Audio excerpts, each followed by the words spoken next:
Thank you very much, Alvin. What a great morning to be together. Bonjour à toutes et tous. Ani bonjour. Ça me fait grand plaisir d'être parmi vous aujourd'hui pour le 5e Building Reconciliation Forum.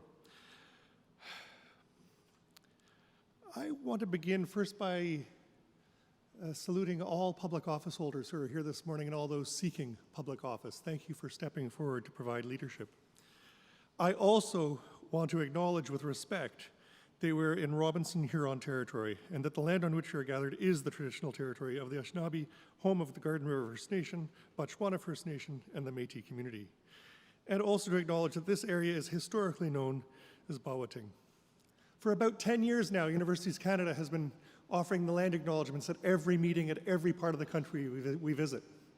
More recently, we've taken to heart that it's not only reciting or recanting, not only reciting these acknowledgements, but also living the acknowledgements every day in the work that we do.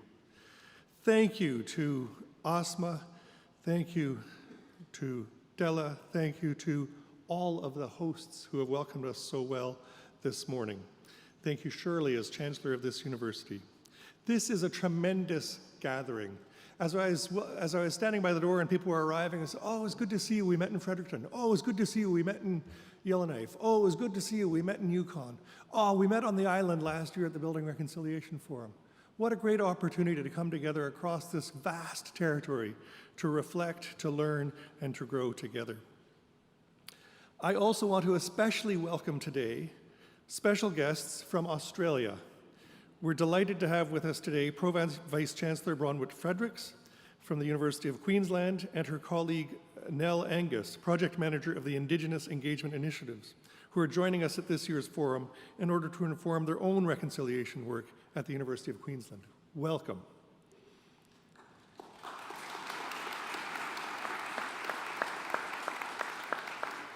So I bring greetings and join you on behalf of Universities Canada's 96 member universities from all across Canada. For those of you that don't know Universities Canada, we are the voice of Canada's universities at home and abroad. We work both with, our members include both large institutions and small institutions, those from the East, those from the West, those that are English speaking, those that are French speaking, those that are research intensives, and those that are primarily undergraduate or have a special purpose in serving their community. In short, we are a big tent organization with a big agenda for Canada. I like to say we don't reduce our work to the lowest common denominator, we rise it up to the highest public purpose. And I'm delighted that we have today with us people from all across the country, students, leaders, vice presidents Indigenous, researchers, faculty, staff, elders, chiefs, people from communities. This is a terrific gathering. 5 years ago, as Asma was saying, we held our first national forum, thanks to the leadership of Peter Stoichev at the University of Saskatchewan. Since then, the forum has grown each year. And so I bring greetings also from David Turpin at the University of Alberta, David Bernard at the University of Manitoba, and Jamie Castles at the University of Victoria, who have each hosted forums in the previous years.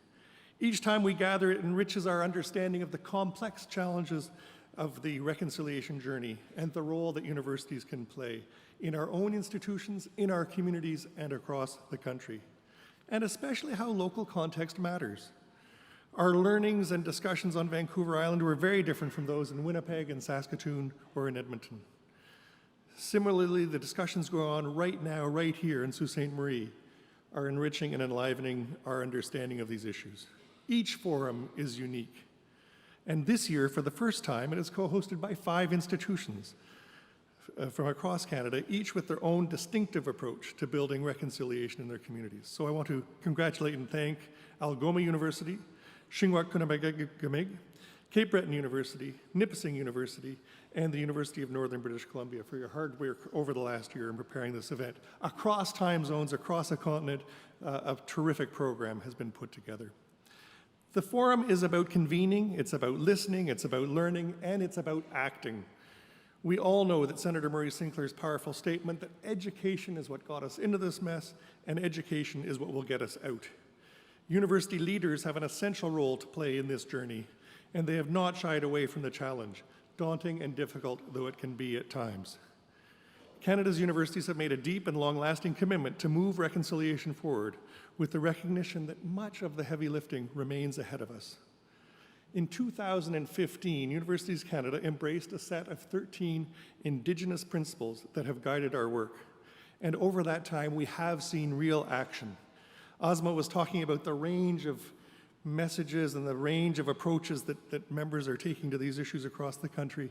And I'm clearly on the side of one that while we must always act with humility and always act in partnership, we need to acknowledge some of the progress that has been made. So in just the past few years, more than 70% of universities have built formal partnerships with Indigenous communities, Indigenous institutions, and others to foster reconciliation and dialogue. More than half of all Canadian universities now offer Indigenous language courses. More than half have a strategic plan for advancing reconciliation and ensuring Indigenous academic success. 96% of all universities have an Indigenous advisory or steering committee at the senior levels of their university. And 73% have Indigenous representation on their boards of governors. At one of our meetings recently, there was an image thrown up of an image of a speedometer, and are we going too fast or are we going too slow? And I'd say we're doing both, and we have to keep doing both, because while this is important progress, there's so much more to be done. In the past year, we've seen meaningful steps forward, and just a few recent examples. At the University of Sherbrooke in Quebec now offers classes in Abenaki, and the University of Montreal is running its first Cree language classes this year as well. The University of Manitoba has just announced it's creating a school-wide Indigenous leadership structure. And just last week, Dan Weeks, who's here and one of the sponsors and one of the co-hosts today, the University of Northern British Columbia announced that it will now offer free tuition to First Nations students from the local territory. University leaders are prioritizing this work, and I'm delighted to see so many presidents here today and who will be with us in the days to come.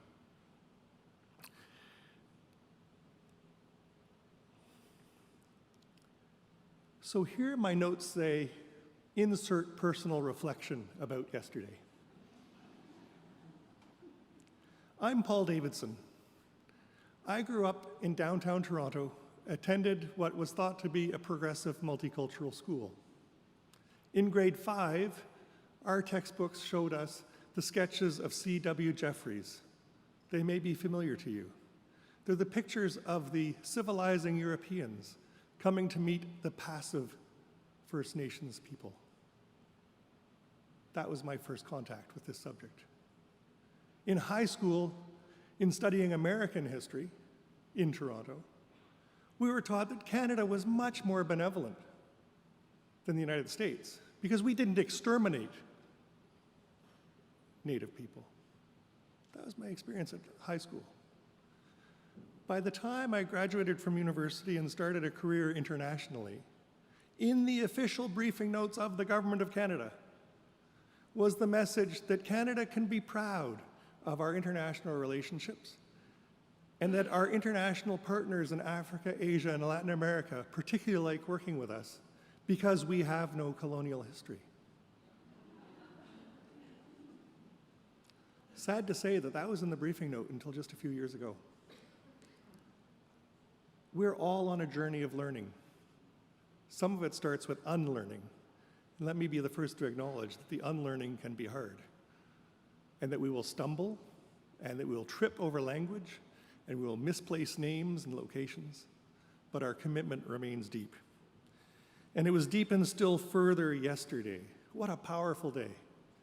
And thank you to all of the survivors who shared their stories. It is a small group now, sadly, and we were especially privileged and especially honored to hear from you. I particularly recall Shirley in the church, in the chapel, with her powerful, expressive art, describing not only her experience, but her desire for light and reconciliation. Or meeting Mike in the cemetery, where over 100 students are buried in unmarked graves, where the surviving students built the caskets and dug the graves. Canada has no colonial history. we're having to do a lot of unlearning. And Mike has helped us in that, and Shirley has helped us in that. And everyone who we met yesterday has helped us. So I want to acknowledge the truth, I want to recognize the past wrongs, and I want to share Shirley's hope that we can move forward together. We still have so much to learn, so much to reckon with and to share as reconciliation between Indigenous peoples and the rest of Canada continues. 2 weeks ago, across the river from Parliament Hill, the National Centre for Reconciliation and APTN held a special memorial to the children who died in residential schools. Again, a tremendously moving experience to see the banner 50 meters long with 2,800 names of those of students that we know, and knowing that the thousands more whose names are not yet known. Just last week, Quebec Premier François Legault issued a formal apology on behalf of the province of Quebec for the systemic discrimination faced by Indigenous peoples in that province. The acknowledgement of injustices, both past and present, continue. And our community will continue to use the tools at our disposal to shed light on and address these wrongs. Next June, it will be 5 years since the Truth and Reconciliation Commission's interim report. What have we learned? What have we done? What can we do next? Our work over the last decade has helped us understand the complexity and diversity of the challenges on the reconciliation journey. Sometimes I like to say that we overestimate what we can achieve in a year and underestimate what we can achieve in a decade. This is the work of more than a decade. The survivors first met in 1981. This is the work of a generation, and this is a work of more than one generation, and we are committed to do that work. We're committed to work with students, we're committed to advance respectful research, and we're committed to work together to advance reconciliation. I look forward to our conversations over the next 2 days. Thank you for choosing to be here. Thank you for sharing your commitment and to continue this important work. Miigwech.